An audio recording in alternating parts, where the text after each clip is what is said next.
அண்ணாமலை சொல்றாரு, அறிவாலயத்தில் செங்கல் தான் உருவ போறாராம். அந்த வரலாறு அவருக்கு தெரியாது. அப்பதான் அவர் சின்ன பிள்ளையா இருந்திருப்பார்.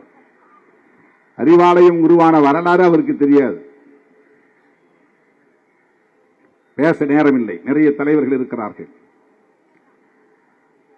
நீங்கள் என்ன பகிரத முயற்சி எடுத்தாலும் தமிழ்நாட்டில் உங்களால் காலூன்ற முடியாது, வேரூன்ற முடியாது.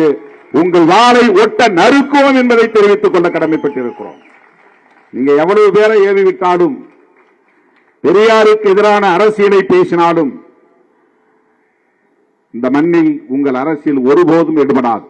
பெரியார் காலத்திலிருந்து இந்த முயற்சி நடக்கிறது, பெரியாரை வீழ்த்துகிற முயற்சி.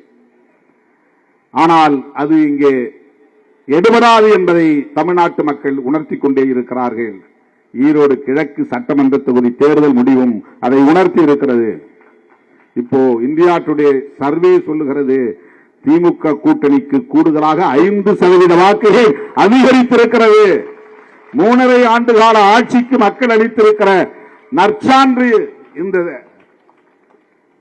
ரிசல்ட். ஆகவே தர்மேந்திர பிரதான் அவர்களுக்கு இந்த வரலாறு தெரியாது, தமிழ்நாட்டு மக்களின் உணர்ச்சி தெரியாது, திராவிட இயக்கத்தின் வலிமை தெரியாது, திமுக தலைமையில் இடம்பெற்றிருக்கிற கூட்டணி கட்சிகளின் கொள்கை பிடிப்பு தெரியாது. அவர்களை எச்சரிக்க கடமைப்பட்டிருக்கிறோம். இந்தியை இங்கே திணிக்கலாம் என்று கனவு காணாதீர்கள்.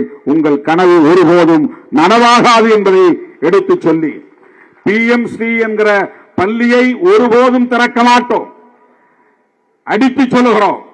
சட்டமன்றத்தில் தீர்மானம் நிறைவேற்றுவதற்கு இன்றைக்கு தமிழ்நாடு அரசு தயாராக இருக்கிறது.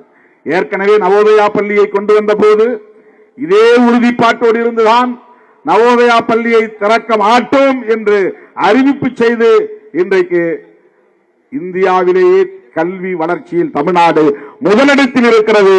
மிகப்பெரிய ஒரு சக்தியாக வளர்ந்திருக்கிறது. தமிழ்நாட்டை தேடி எல்லோரும் இன்றைக்கு வருகிறார்கள். மருத்துவ கல்வியா தமிழ்நாட்டுக்கு வருகிறார்கள், தொழிற்கல்வியா தமிழ்நாட்டுக்கு வருகிறார்கள். அந்த அளவுக்கு தமிழ்நாடு கல்வியிலே, கல்வி வளர்ச்சியிலே இன்றைக்கு மேலோங்கி இருக்கிறது.